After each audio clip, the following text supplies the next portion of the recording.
Zoom ने अपने घर से बहुत दूर एक नया घर पाया है। रॉनी, नीना और जोसेफ को जूम के ग्रह के बारे में जानने का शौक है। वे ट्री हाउस में घंटों बैठे रहते हैं और जूम उन्हें उन तरह तरह के जीव जंतुओं के बारे में बताता है जो कभी उसकी पृथ्वी पर मौजूद थे। ज्यादातर वक्त वे पाते हैं कि जूम के ग्रह पर जीव जंतु हमारी पृथ्वी पर रहने वाले जीव जंतुओं से बहुत अलग नहीं थे। जूम, हमें कुछ और जानवरों के बारे में बताएं जो आपके ग्रह पर मौजूद थे, नीना पूछती है। ठीक है, मेरी पृथ्वी पर एक बहुत बड़ा स्तनपायी मौजूद था जिसमें एक लंबी सूंड और बड़े पंखे जैसे कान थे। वे बहुत मिलनसार थे, जूम कहता है।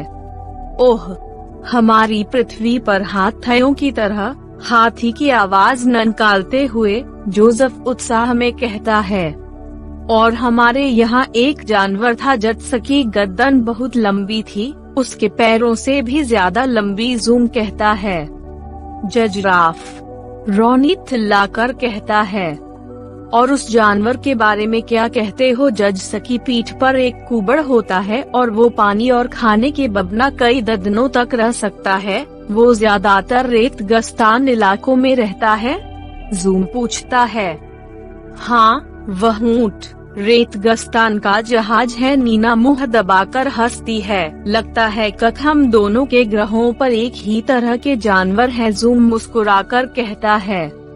इलो ऐसा करते हैं, पूरी दुनिया घूमने चलते हैं और देखते हैं कि पृथ्वी पर जिंदगी कितनी खुशहाल है। अरे वाह, इलोइले जोसेफ खुशी से चिल्लाता है, क्योंकि वह हमेशा अंतरिक्ष यान की सवारी करने के लिए उत्सुक रहता है।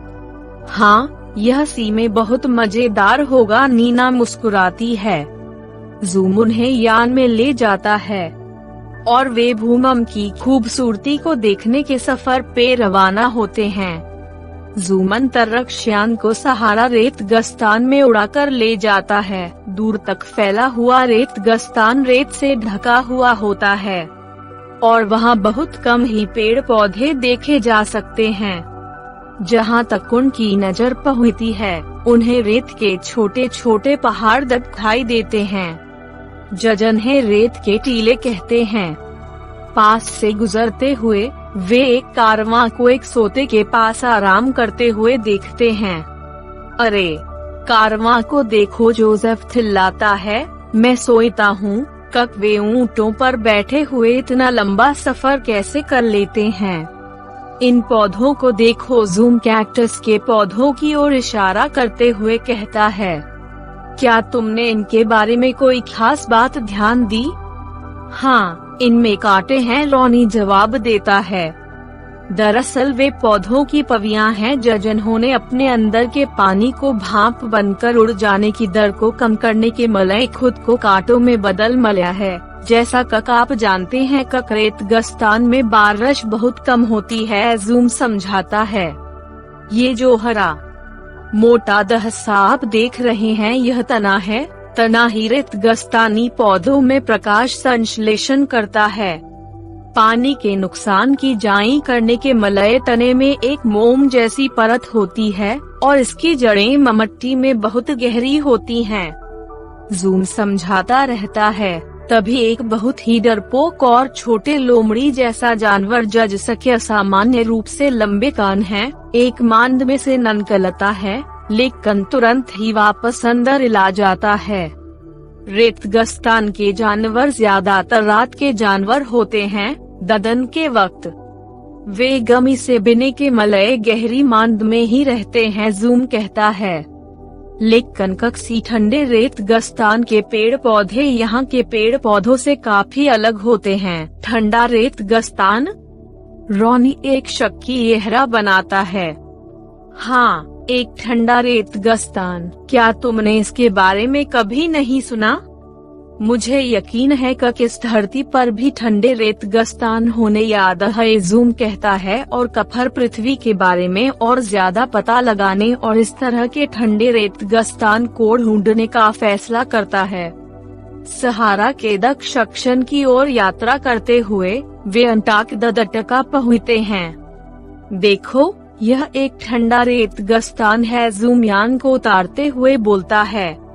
कोई भी ऐसी जगह जिसमें पूरे साल में बहुत कम बारिश होती है और बंजर है, वो एक रेतगस्तान है। जमीन का पूरा हिस्सा बर्फ में ढका हुआ है। कोई भी पेड़ या झाड़ियाँ चारों तरफ दिखाई नहीं दे रही हैं। पत्थरों पर काई ही इकलौती हरियाली देखी जा सकती है। यहाँ बहुत ठंड है। ऐसी कंडीशन पर राजस्थान में जिंदा रहना बहुत मुश्किल है। बहुत कम उम्मीद है कि हमें यहाँ कोई जानवर दिखे, जैसे ही जोसेफ ने ये कहा। पेंगुइन का एक बेड़ा उनके पास से गुजरता है। उसी भीड़ में से एक पेंगुइन गुजरते वक्त जोसेफ को धक्का देता है और वह बर्फ पर थगर जाता है। अब तुम कम से कम एक जानवर का सामना कर चुके हो जो यहाँ अच्छी तरह से जिंदा रह सकता है, नीना ने हंसते हुए चेहरा छुपा मलया। लेकिन वे इतनी जल्दी में क्यों हैं? रॉनी सोते हुए बोलता है और देखने के मलय यारों ओर घूमता है। वह एक बहुत बड़ी सील को देखता है जो उनकी तरफ तेजी से आ रही होती है। दोस्तों, उधर देखो, रॉनी चिल्लाता है। सील को उनके पास आते देख वे सभी यान में भाग जाते हैं। जूम इंजन शुरू करता है और वे हंसते हुए उड़ जाते हैं। जूम। मैंने पढ़ा है कि ध्रुवीय भालू और दहम तेंदुए जैसे ठंडी जगह के जानवरों के शरीर पर ठंड से बिने के मलय मोटे रोवे होते हैं। नीना कहती है, हाँ, इस तरह की आबोहवा में जिंदा रहने के मलय उन्होंने ऐसे बदलाव को अपना मलया है। जूम बताता है, पेड़ों को देखो। बर्फीले इलाकों में पेड़ नुकीले आकार के होते हैं। पेड़ों ने जिंदा रहने के मलय इस खामसियत को अपनाया है। ऊपर से थगरने वाली बर्फ पेड़ के तनों के इस आकार की वजह से आसानी से नीचे थगर जाती है। मैं समझ गया। हम अपने ग्रह के तरह तरह के पौधों और जानवरों को एक खास इलाके में रहने के मलय उनके बदलाव को अपनाने की वजह से ही अलग अलग इलाकों में पाते हैं। जोसेफ कहता है, ठीक ही कहा गया है। पौधों और जानवरों के यह बदलाव ही पृथ्वी की विविधता दिखाते हैं। समुद्री जिंदगी जमीनी जिंदगी से अलग है और जमीन की जिंदगी रहने की जगह के हिसाब से अलग अलग होती है। जूम समझाता है। रहने की जगह, क्या आप इसे और अच्छे से बता सकते हैं? नीना पूछती है। रहने की जगह एक ऐसी जगह है जहां एक जीव अपना घर बनाता है। रहने की जगह जीव को वो सभी चीजें मुहैया कराती है जो उस खास जीव को जिंदा रहने में मदद करती है। ध्रुवीय इलाकों में रहने वाले जीवों के मलय एक ध्रुवीय रहने की जगह होती है। रेतगस्तान में रहने वालों के पास एक रेतगस्तानी रहने की जगह होती है। और इसी तरह से हम पहाड़ी जगह, जंगली जगह, ताजे पानी की जगह, समुद्र की जगह और विशाल वन की जगह देख सकते हैं। दुनिया भर में उड़ते हुए यान अर्जेंटीना के बहुत बड़े घास के मैदान पंपास में पहुंचता है। पूरी जमीन कम उगने वाले पौधों जैसे घास और जंगली फूलों से भरी होती है। वे चारों ओर जेबरा दहरनों को दौड़ते हुए देखते हैं। अचानक एक चीता झुंड में अपनी नचने की जगह से छलांग लगा देता है और जानवर घास के मैदान में आड़े टेढ़े भागते हुए दूर तक भागती जाते हैं। गजनद और कफर सरपट दौड़ना, मशकार और मशकारी का खेल देखकर बच्चियों की आंखें एड़ी हो जाती हैं। इस जमीन में घास जैसे छोटे पौधे ही क्यों हैं? नीना पूछती है। घास के मैदानों में रेतगस्तान के मुकाबले ज्यादा बारिश होती है, लेकिन जंगलों के मुकाबले कम। तो यहाँ के पौधे ज्यादातर घास ही हैं जिन्हें ज्यादा पानी की जरूरत नहीं होती। जूम आगे समझाता है, यहाँ के जानवर जैसे कि शेर, भेड़े और चीते बाकी जानवरों को ही अपना यारा बनाते हैं और खाने के मलय उनका मशकार करते हैं। हर प्रजानत अपने जीने के मलय दूसरे की मुहताज है। घास का मैदान एक बड़ा पारस्परिक तंत्र बनाता है। पारस्परिक तंत्र जोसेफ पूछता है, एक खास जगह में रहने वाले और एक दूसरे के भरोसे जिंदगी बिताने वाले अलग अलग तरह के जीवों के एक समुदाय को पारजस्थंतकी तंत्र कहते हैं। एक पारजस्थंतकी तंत्र में नंजीव चीजें भी शामिल हैं, जैसे पानी, इत्ताने, ममट्टी और ममट्टी के पोषक तत्व। ओह हाँ, मैंने अपनी किताब में इसके बारे में पढ़ा है, नीना ने खुशी से कहा। एक पारजस्थंतकी तंत्र की जीववत चीजें जैविक घटक होती हैं और गैर जीववत चीजें अजैव घटक। सही कहा नीना। एक पारजस्थंतकी तंत्र फैलाव में छोटा बड़ा हो सकता है। यह इस छोटे से पत्थर के नीचे के दह से जितना छोटा भी हो सकता है। जूम साथ साथ एक छोटा पत्थर उठाता है और वे देखते हैं कि इसके नीचे तमाम तरह के छोटे कीड़े और सूक्ष्म जीव जिंदगी गुजारते हैं और यह एक महासागर जितना बड़ा भी हो सकता है।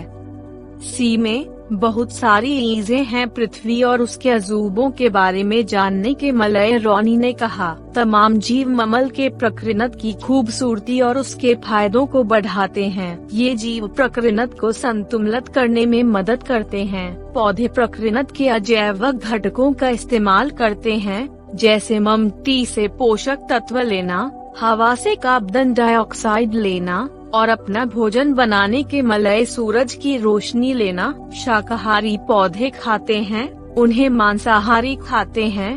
पौधे और शाकाहारी दोनों को ही स्वादहारी खाते हैं और जब वे मर जाते हैं तो सूक्ष्म जीव उनके शरीर को ममट्टी में गलाकर पोषक तत्व बनाते हैं। तो आप देख सकते हैं कि एक पारजस्थंतकी तंत्र में हर चीज में एक दूसरे के मलय मुहताजगी है। जूम समझाता है। अचानक जूम का चेहरा उदास हो जाता है और वह उदास होकर यान की तरफ हिल देता है। बाकी उसके पीछे आते हैं। जूम के सोई भरे चेहरे को देखकर रॉनी पूछता है, क्या हुआ जूम? जूम एक गहरी आह भरता है और जवाब देता है, मैं अपने ग्रह को बहुत याद करता हूँ।